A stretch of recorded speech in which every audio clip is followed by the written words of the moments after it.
各位，你是不是早就对漫威那套高高在上、动不动就拯救宇宙的完美超人审美疲劳了？那今天老头子也要給你們安利一部在 Netflix 剛上線就衝上熱播的超級黑馬韓劇《超能路人甲》。這部劇在 TMDB 上拿下了高達92%的神級好評。更驚人的是，他不僅把末日危機拍成了大型沙雕蹦迪現場，還順便拯救了車银優，那被吐槽了無數次的面癱演技。這群生活在社會底層，連超能力都自帶嚴重 bug 的殘缺路人，到底憑什麼能把末日陰謀玩得這麼有格調？聽老頭 Z 給你吹。這部劇一上來就把我們拽回了1999年那個彌漫着千禧末日論的荒謬海城市。當時的大家都以為2000年一到電腦就會全部癱瘓，世界就要完蛋，每個人都活在焦慮裡。但就在這種末日恐慌中，海城市的一群邊緣人卻因為一場荒誕的意外，莫名其妙獲得了超能力。但先別高興得太早，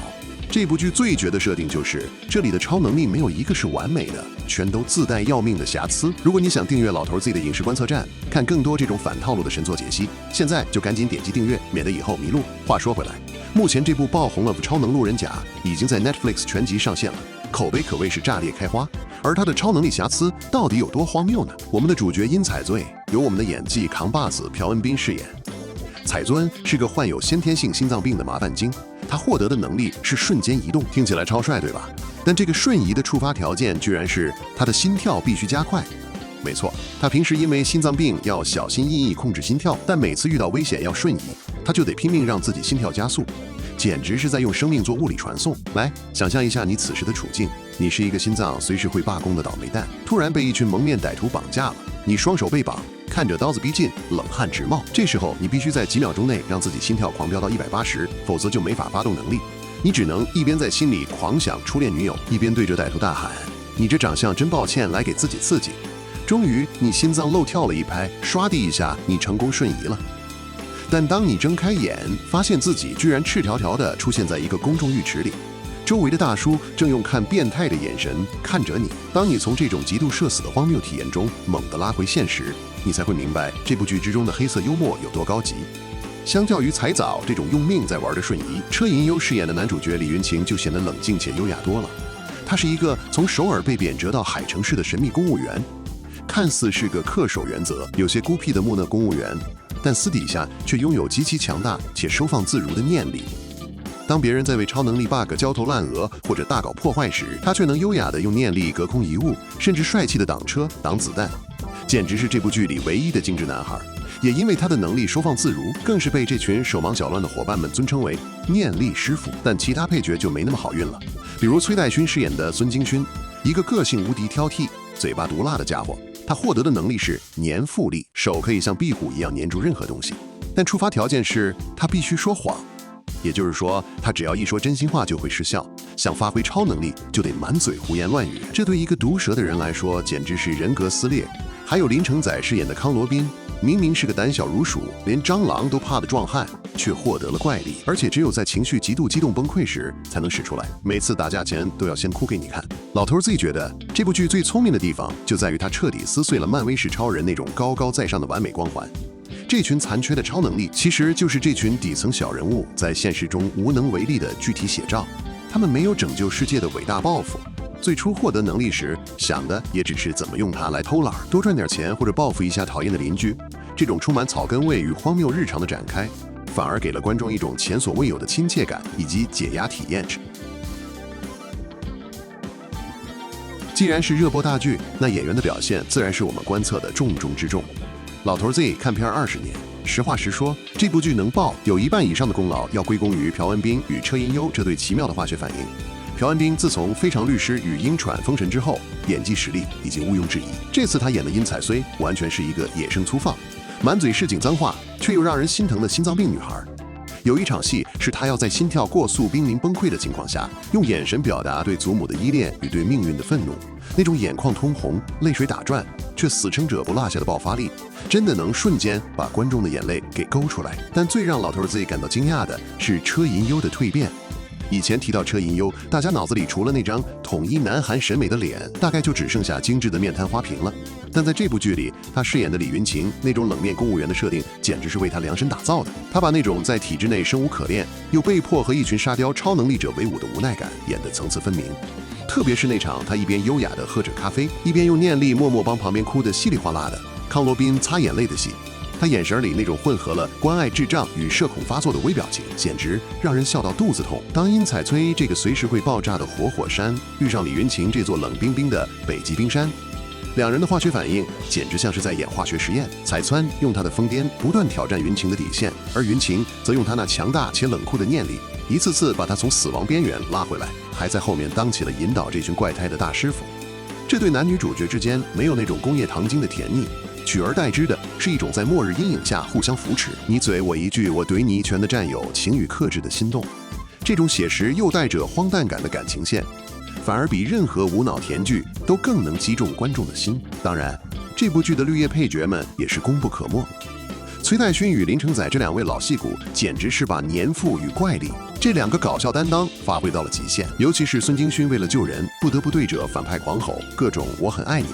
你長得真帥的違心謊言來維持自己的年富力，那種一邊想吐一邊拼命粘在牆上的猙獰表情，簡直是本年度最荒謬的喜劇名場面。這群笨拙的邊緣人在互相嫌棄中，逐漸建立起了一種類似家人的深厚羈絆。現在，請你再次把思維帶入到那間海城市狹窄的公務員辦公室裡。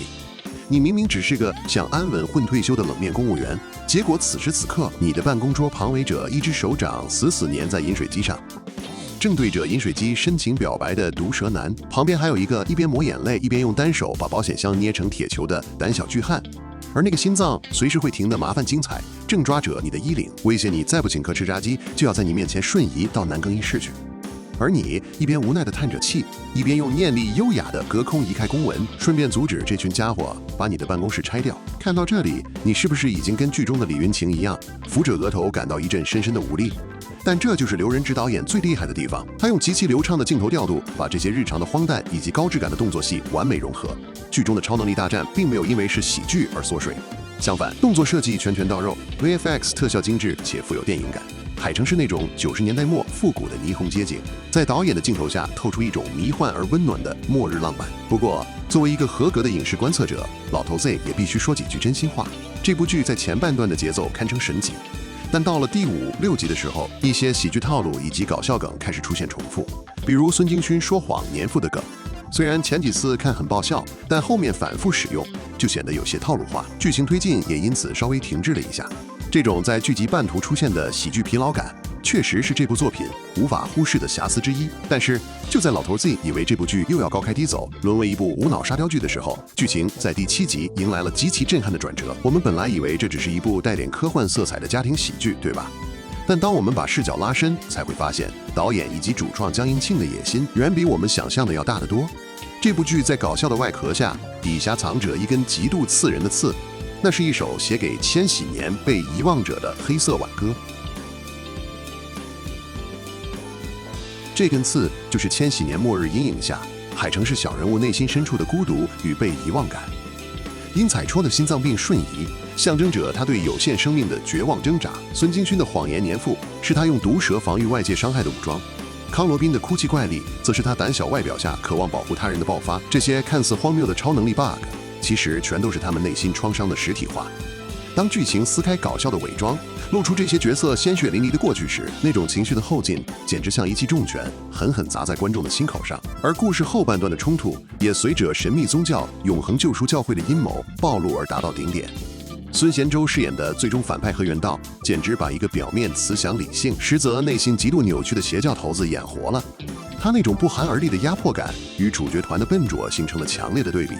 他利用市民對千禧年末日的焦慮，策劃了一場企圖清洗城市的災難。當超能力被用作毀滅的工具，這群原本只想混日子的路人甲，終於不得不站出來，用他們那漏洞百出的瑕疵能力去對抗這股壓倒性的黑暗。在最後的第8集高潮決戰中，4位主角在廢墟中協力對抗反派的場面燃到了極點，每個人都把自己的瑕疵能力發揮到了極限。孫京勳狂說謊言黏住反派的重型武器，康羅賓大哭者發揮怪力擋下倒塌的石柱，而殷彩處則在心跳過速的危急關頭準備發動那奇蹟般的一擊，而冷靜克制的李雲晴則在關鍵時刻全力爆發出強大的念力，在空中建立起半透明的巨型念力防護罩，為大家擋下崩塌的瓦礫與致命的爆炸。那一刻，彩酸乘機發動了最後一次奇蹟般的瞬間移動，成功阻止了災難的發生。那一刻，這群生活在邊緣的路人甲成了真正的英雄。在戰勝了邪教的陰謀後，故事給了我們一個極具溫情的 Found Family 結局。這群普通人雖然拯救了世界，但他們依然是那群沒有什麼出息的邊緣人。但最重要的是，他們在這個千禧年的寒冬裡找到了彼此。這種溫暖的煙火氣，正是這部劇最讓人動容的靈魂所在。然而，正當老頭 Z 被這場溫馨的大結局感動得一塌糊塗時， Netflix 卻在最後的片尾彩蛋裡狠狠地給了我們所有觀眾一巴掌。彩蛋裡，反派和原道因為偷偷注射了含有彩酸血液的血清，居然在實驗室的廢墟中重新睜開了眼睛，並且身體開始了恐怖的再生。這明擺着就是在為第二季做鋪墊。這種為了強留懸念，為了後續 IP 開發而硬生生把故事線打斷的 Netflix 式結局，真的讓老頭 Z 感到無比的疲憊以及失望。這種做法不僅削弱了第一季結局那種塵埃落定的感動，更讓反派的威脅顯得有些廉價。老頭 Z 真的很想問問 Netflix 的高層，難道一部好劇就不能給觀眾一個完整乾淨的交代嗎？非要把一個溫馨閉環的故事硬塞進流水線式的多季開發框架裡？難道觀眾的感動只是你們拉長訂閱數據的工具嗎？這真的是這部作品中讓人極其不爽的一大遺憾。但拋開這個讓人無語的彩蛋不談，我們不得不承認，《超能路人甲》依舊是2026年上半年最讓人驚喜的韓劇佳作。它用最荒誕的超能力包裹了最真摯的庶民情感，是一首屬於平凡路人的 Y2K 搖滾，也是近年來少有把喜劇與溫情平衡得如此出色的神作。好了，老頭 Z 對《超能路人甲》的影評就觀測到這裡。如果滿分是10分，老頭 Z 會給這部劇打出8.5分的高分。這絕對是一部適合你在周末點上一份炸雞，窩在沙發裡一口氣刷完的爽快佳作。無論是朴恩斌的瘋癲演技，還是車銀優的冷面帥氣，都不會讓你失望。最後，老頭 Z 想把這個問題拋給你們：如果可以選擇，你願意接受一個像說謊才能年富，或者心跳過速才能瞬移，這樣自帶嚴重副作用的超能力嗎？你又能不能接受這部劇為了第二季而硬留懸念的彩蛋結局？歡迎在評論區留言，跟老頭 Z 一起瘋狂吐槽或者熱烈探討。如果你也喜歡老頭 Z 這期反套路的深度解析，別忘了點擊訂閱按鈕，開啟小鈴鐺。你的支持就是老頭 Z 持續為你挖掘冷門神作與熱門好劇的最大動力。我們下期再見，拜拜。